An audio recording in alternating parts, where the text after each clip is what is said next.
I think it's just enough to exist and to do good things in the smallest of ways.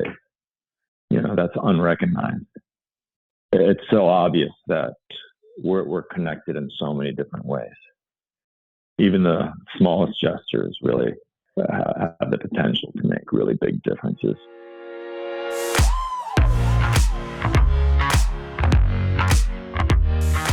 Self-leadership can be lonely. It's hard to do the thing no one else wants to do, that no one else is willing to do. But you are not alone. There are others dancing through the fight and laughing as they lead. Let's find them, swap stories, and live through this together. Welcome to How I Live Through This. I'm your host, Ann Roach, and I'm really glad you're here.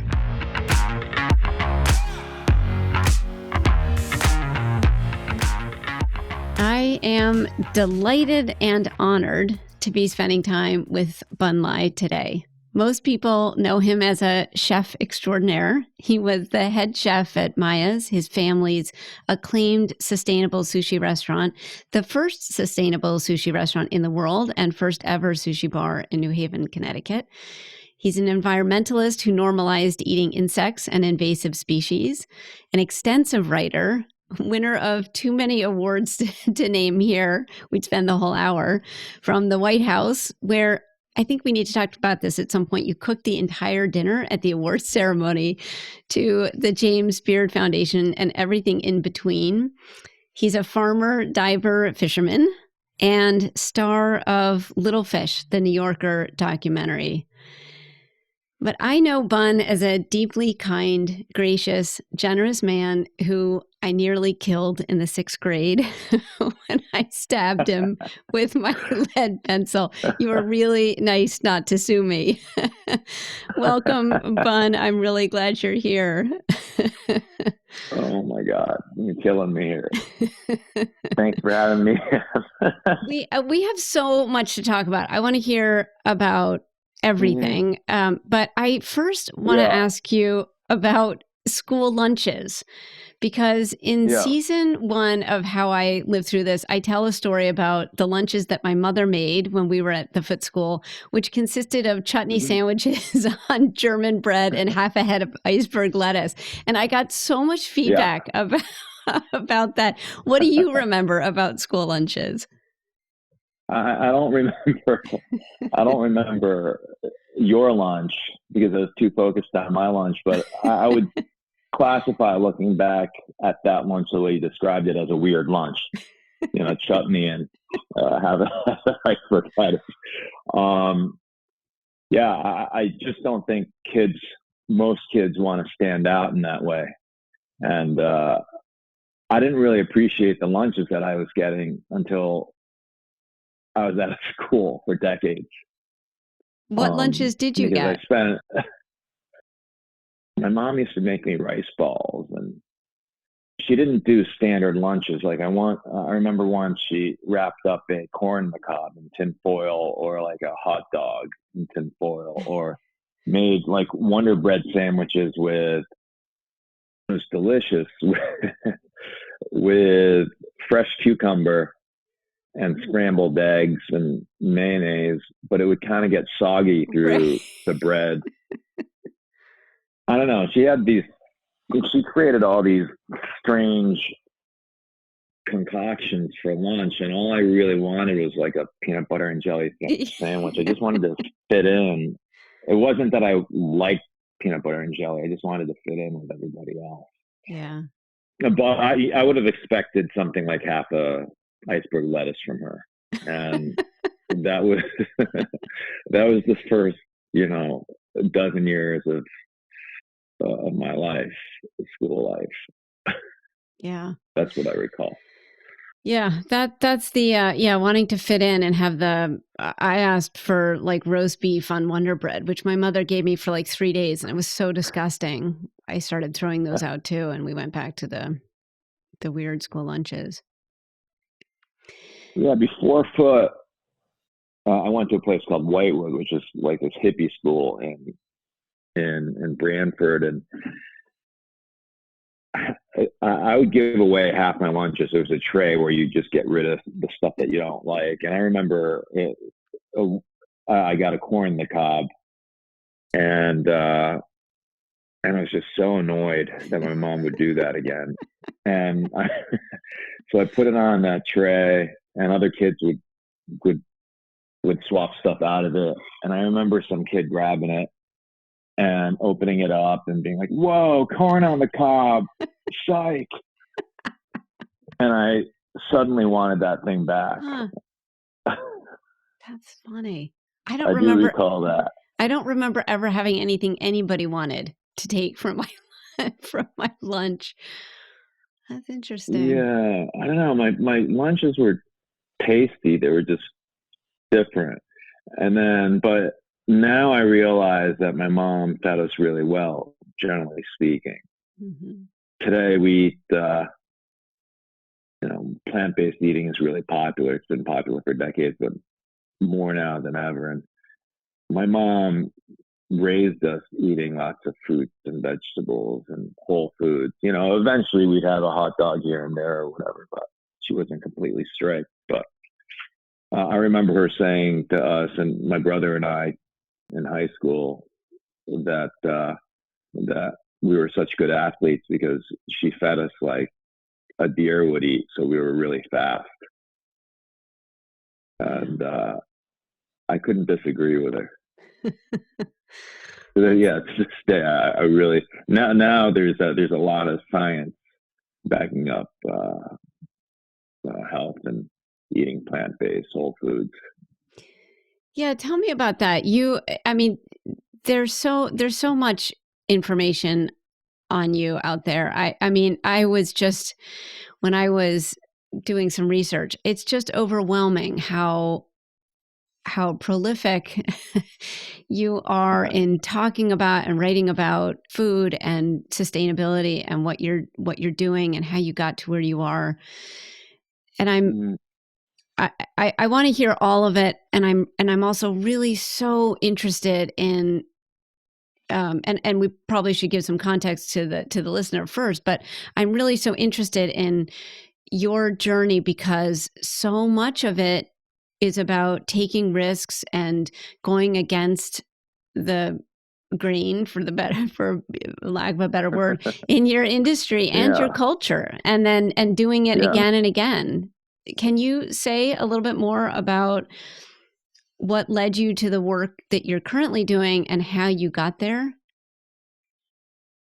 I think it starts with my parents, really, and probably my grandparents too, which is that I had role models, people who were older than me, who were very close to me, who didn't take the easy route, so and didn't live the way that they were supposed to be living. So my mom married a man who was a foreigner against the wishes of her parents, and then raised multicultural children in a foreign country at the same time too.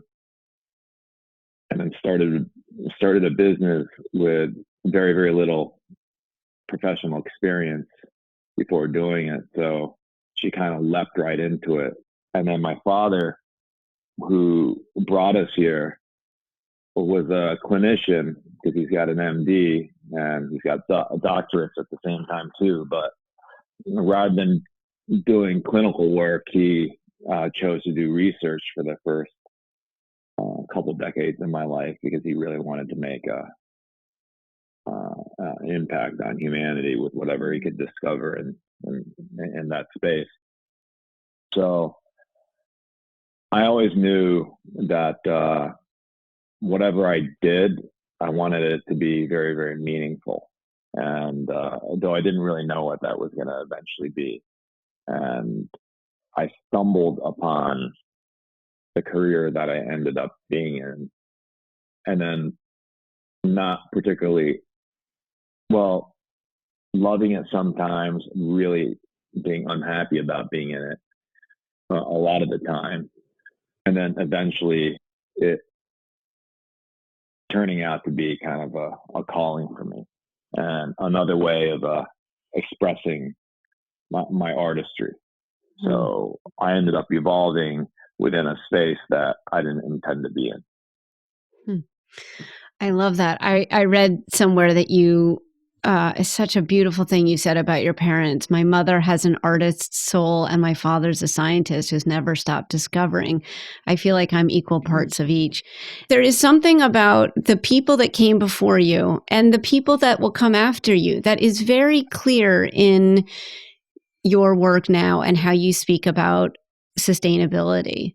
There's definitely a sense of the work that I do being not just my own. You hear about people saying, I did it on my own, pulled myself up by my britches and stuff like that. I'm definitely not someone like that at all, because all around me, if I just look back and around me, there have been so many people who have lifted my family up, lifted me up since childhood, who continue to impact me and who I am and in the work that I do.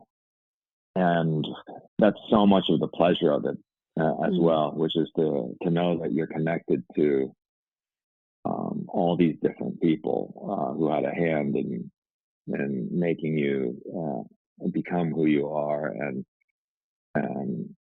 nudge you to take on things that you otherwise might not have.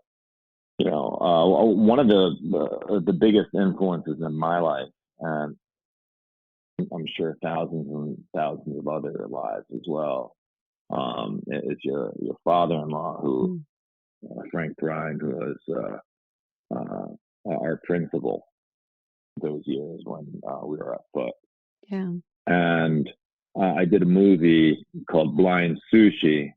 So it's not this last one, but another one from 2018 that was a finalist for the James Beard Award. And it was inspired by that book, The K, that we read. Did you read that book?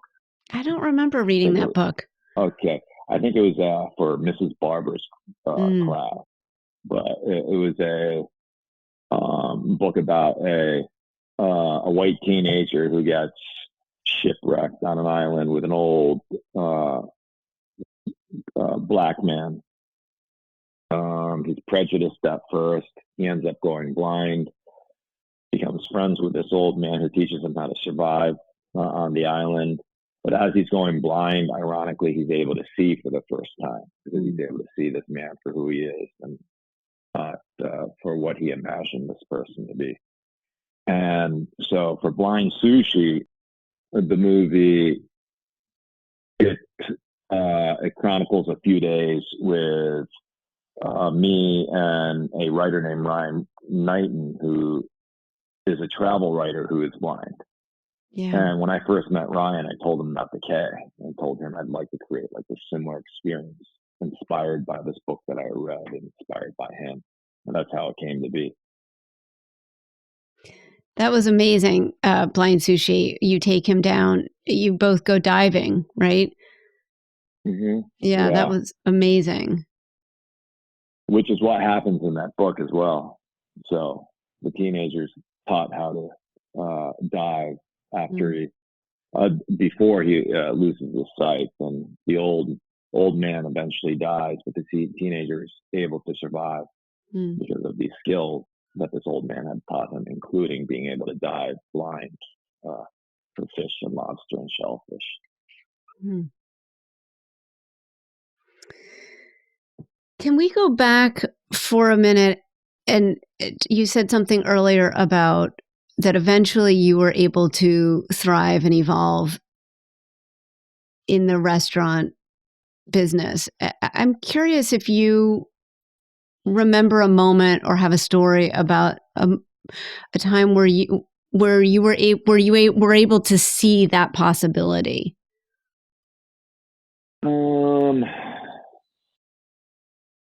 Nothing. There wasn't like really a eureka moment. So I knew that I was on the right path, though I wasn't enjoying it. And because I was there to help my mother out. So I wasn't there to learn sushi. I wasn't there to learn how to cook. I wasn't there to get into the restaurant business. I was just there to help my mom, who was a single mother, who by and large raised us and who had sacrificed so much for us, and now she needed help. So I really wanted to help her while she and the restaurant were having a hard time. And as challenging as it was, as stressful as it was to go on that journey, I never doubted that I was on the right path, but I didn't know where that path was going. And in retrospect, there's something to be said about doing something that you really believe in that's not all about just making yourself happy. And somehow, over the years, as I marched on and worked really, really hard at just surviving, I ended up getting pretty good at the restaurant business, at cooking. But it, again, wasn't what I set out to do. It was more about surviving, and then surviving became curiosity. Also, there's a little bit of ego involved as well too, because I really did want to get as good as possible or as knowledgeable as possible in cooking, just for pragmatic reasons as well, because it was important to be able to do that to run a restaurant. But and then kind of tangentially, I ended up learning, having some really good experiences, like being so bad at something for so long, but caring so deeply about it was a very good experience to have, as far as building character for a young adult. That it wasn't given to me, that I didn't go to culinary school or get to train at the best restaurants in the world, that I kind of fell into it and then was so bad at it for so long, is one part of the experience that I'm so grateful to have had. Yeah. And what strikes me so much about what you're saying, Bun, is how grounded in love that is. I hear so many people, so many of my own clients in coaching come to me having been very successful at something, but not being grounded in purpose. And it sounds like your journey started in purpose, which was the love of your mother and wanting to help her. And the success was built around that, or came second to that. Yeah, and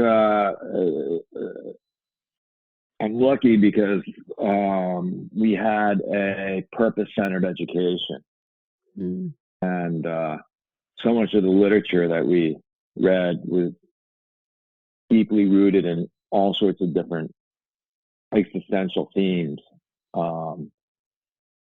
So everything that I wanted to do with my life since I was a kid was grounded in meaning.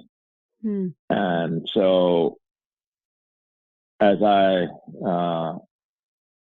got older, I couldn't just work for the sake of just working. I really wanted to do something that made a difference. So helping my mom was the doorway to that.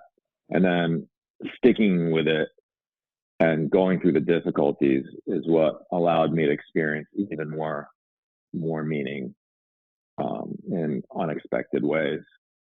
Since I was a little kid, I knew that I was an artist. There's a lot of little kids who know that they're gay, for example, as young as they can remember. Well, I knew that I was an artist as young as I can remember. But then I became disillusioned with art at the end of high school, and then I just stopped doing it altogether because I didn't know mature artists and didn't think that I felt that art was really selfish in the way that I was doing it. And I wanted to do something much more meaningful with my life. And through my cooking and working at Miya's, I was able to rediscover art. The only difference was that the medium had changed. And not only that, at Miya's, now that I was an adult and now immersed in the Yale community, I ended up knowing artists, from writers and people in theater, to visual artists, to architects, all sorts of different artists who are now mature artists.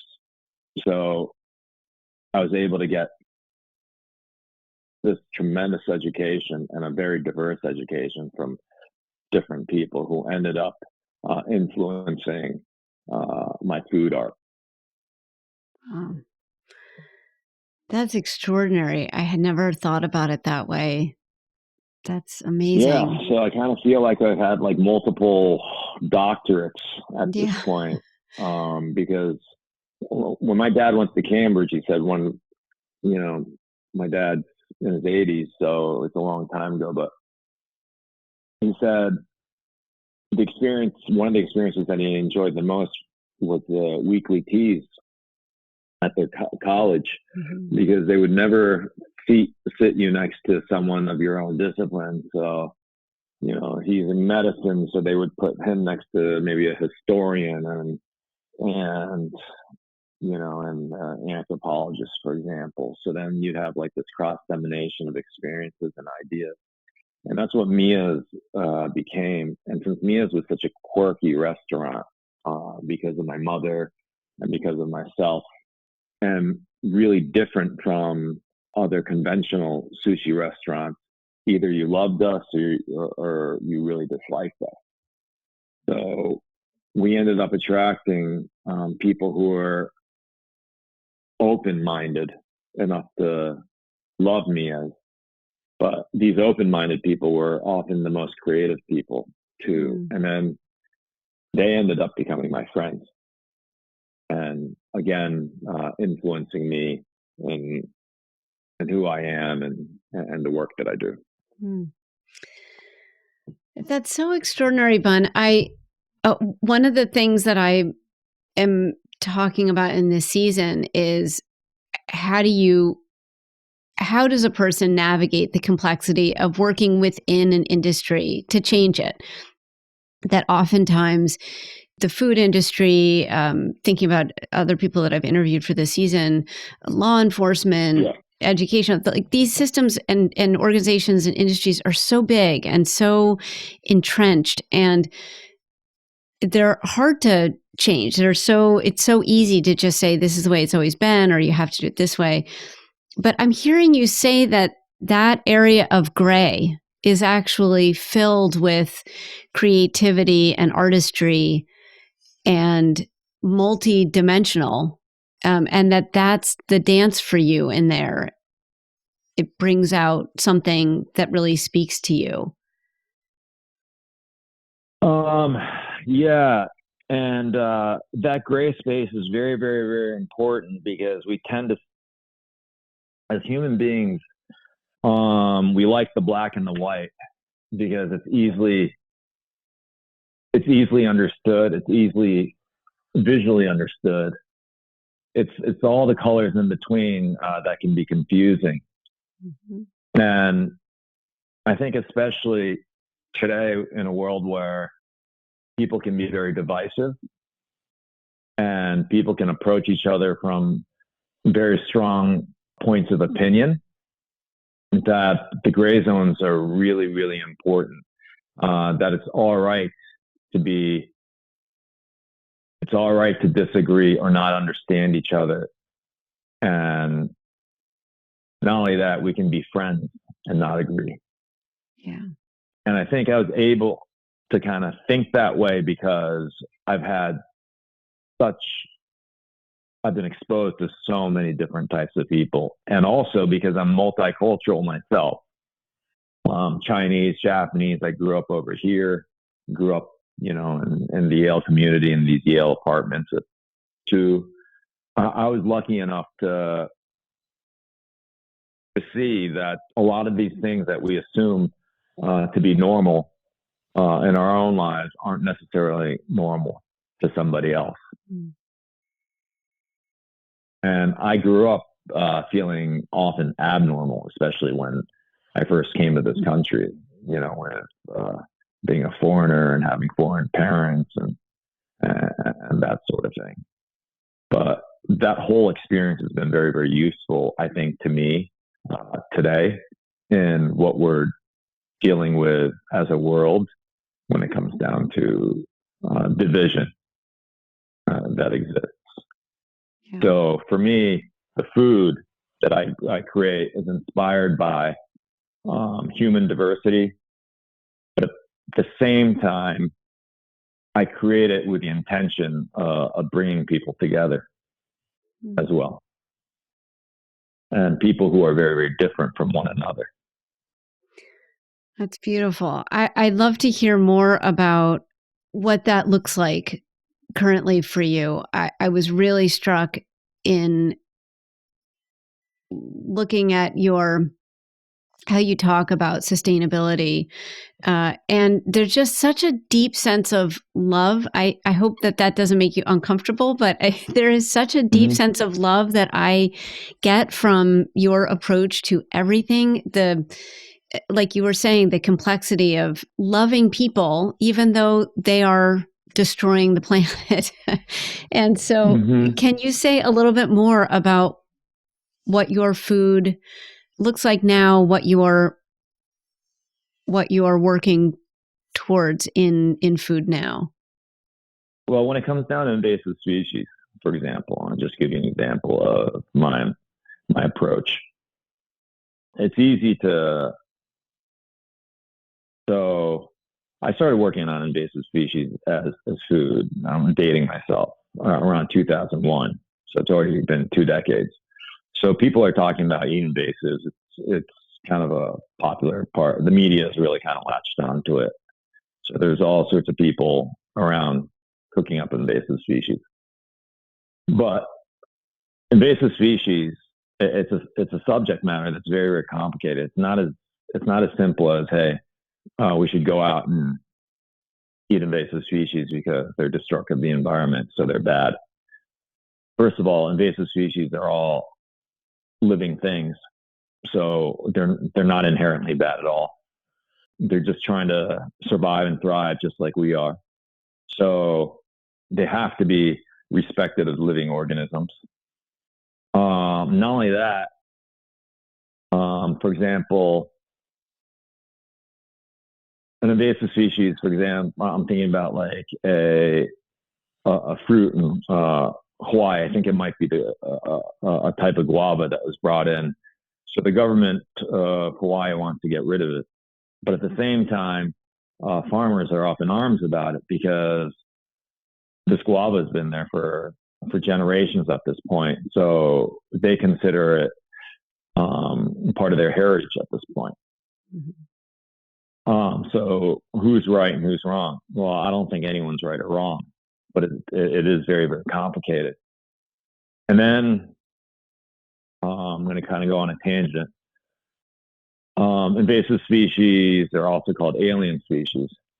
Well, we use the word alien, and we also see as invasive as well in the way that we treat them as, people, immigrants on the border, for example. Right. So you can take a topic and you can look at it in so many different ways.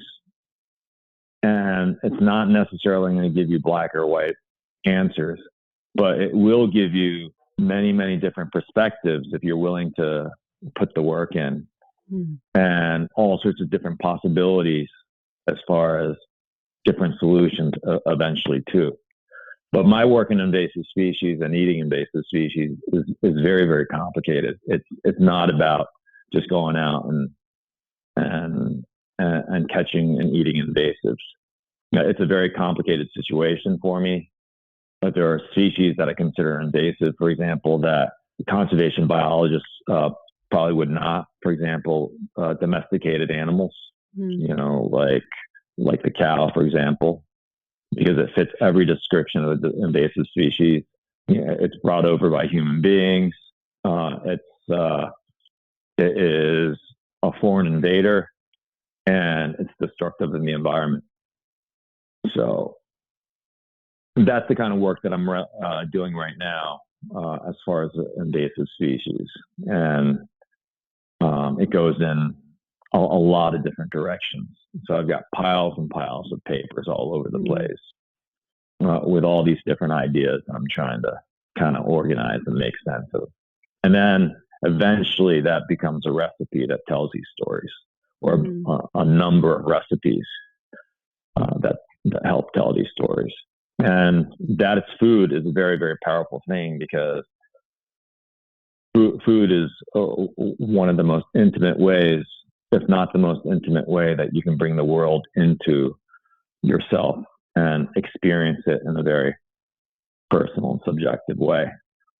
So I can take all sorts of different ideas and literally put it on a platter and have people feel those ideas and feel these experiences that I'd like them to feel. It's no different than how music or a movie or a great idea, poetry can move people. Food can do the same sort of thing. Love that. Storytelling through food. I love that. Exactly. Do you want to talk a little bit about what you have been doing since Miya closed? I've been spending my time focusing on becoming wiser, becoming deeper, becoming more grounded, becoming healthier, living in a way that's in line with everything that I know, as far as living in a way that's healthy, not only for my body, but for the people around me and for the planet too. So before I stopped doing Miya's, I had all these ideas, but I wasn't, so, I taught 60 something classes in nutrition to low income pre-diabetic women of color. But meanwhile, while I'm teaching people how to eat well and doing lectures on nutrition, I've spoken at Harvard School of Public Health and all that sort of stuff, I'm not being healthy myself, and like living this super highly stressful life from traveling, and I'm doing a zillion different things. Plus I'm running a restaurant too. Plus my new menus coming out. Plus I'm working on new ideas over here. Oh, and plus I'm going to hang out with my friends late at night who inspire me and drink a half a dozen beers a night. Yeah. Oh, plus I'm going to go smoke some cigarettes too, and that sort of thing. So I finally had to put a break on it. And that's what it really boiled down to. And that's why I closed Miya's. Miya's was doing really well, but my work that was about sustainability was being done in a way that wasn't sustainable for my life. So over the last year, I've just kind of been rewiring myself and giving myself the time to really think about how to do it right and how to maximize the next few decades in my life. Yeah. I appreciate that story, because I think that's a common one. I mean, you've had extraordinary success, and not everybody has had that, but that sense of just going so hard, even when the intention is good, even when the purpose is there, but just going so hard and so fast that you're not taking care of yourself. And spreading that message for everyone else, but not for yourself. And I think you see that a lot with caretakers, or professional caretakers, or people who have the personality of a caretaker. So I love taking care of the people around myself, but in the end, it left me as the last person to be taken care of. Yeah. so, um, I had to kind of look at myself and be like, hey, I got to take care of this kid. I love this kid too. So, and it hasn't been an easy. It's not been an easy transition, because you really have to rewire yourself, and that has to do with like in your brain at the same time too. But moving into 2022, I feel so transformed, but it was after a lot of effort and really struggling to harness myself.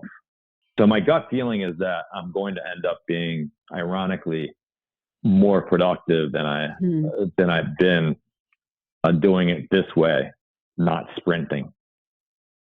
And it's also this new way or ways of doing things is a lot of fun for me, because it's all about questioning what I've been used to, or what I've told myself is normal, and then reinventing myself.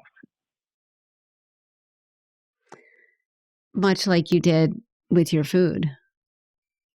Mm-hmm. Yeah. In the end, you are your own greatest artwork. That's so good. What do you hope for for the future? I think the most important thing that I wish for is health. And that, I think, has to do with me becoming older, because when I was younger, you just take it for granted. But at this point, my mother, had a stroke a decade ago, so she's doing well. My parents are getting older, all of us are getting older. And as a chef, I notice in particular how people are suffering because of food that's not healthy that they're eating, So it's really become a passion of mine to be able to do work that helps the people around me, immediately around me, and then way beyond, become more healthful. And one of the most powerful tools of being able to do that is through food. The biggest pandemic isn't COVID. It's the pandemic of diet-related diseases. Everything, most of the diseases that we're dealing with today that's not infections is related to what we put in our mouths. And even COVID wouldn't be as bad if we didn't have so many people who are ill from these chronic diseases. So I've got a lot to work with and a lot to work on, just in that space and the environmental space alone, to constantly challenge me. Yeah, that's really powerful. I really appreciate how you tie all of it together, and that it isn't just about the food, and it isn't just about people, and it isn't just about the planet, but the part is the whole. All of it needs to work together. Similarly to how you're talking about yourself and learning how to slow down and be still. Yeah. And all of us matter. Yeah. You just don't know when we do something good who it's going to end up eventually touching. Yeah. Just kind of like a ripple. I think it's just enough to exist and to do good things in the smallest of ways. That's unrecognized. It's so obvious that we're connected in so many different ways. Even the smallest gestures really have the potential to make really big differences. So I guess it's like the butterfly effect. Yeah. Yeah, it's beautiful. That's beautiful. Spot on. Because I think a lot of people don't feel like they're powerful enough or important enough or noticed enough, especially today in this world of, look at me and social media. I don't have enough followers. People don't like me enough. No one's liking what I'm saying on Facebook or whatever. But each of us are way more powerful than we know that we are. Especially when you focus on what's really important, which is truly meaningful and purposeful and not just about yourself. I can't think of a truer statement. Me either. And you have no idea where that's going to go. And that's not the point. Well, I just want to thank you so much for taking the time and talking to me. And there's so much about your work and thoughts on food, and we barely scratched the surface, but I love actually talking about what's underneath all of that and what's happening really for you underneath all of that. So I appreciate you coming so openly and vulnerably and taking the time to talk to me. Well, thank you for having me, and I really enjoyed this conversation. This is what I live for. So thank you. And I look forward to seeing you when you're on this side of the country again. Absolutely. So we can cook together. Oh, I'd love that. Yeah. I would love that. Thank you, Bun. All right. Talk soon.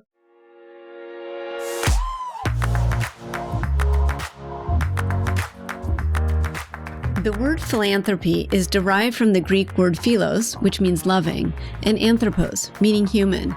So philanthropy is, at its core, loving humans.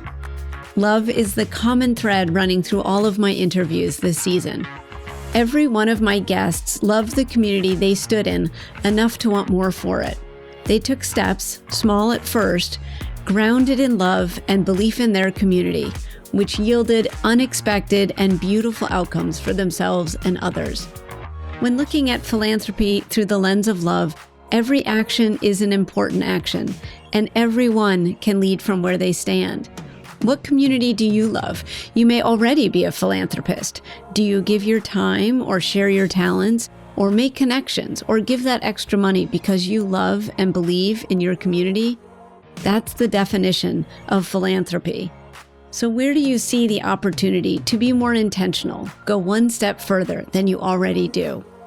If you need some direction, here are 2 organizations featured in this season that touched my heart deeply.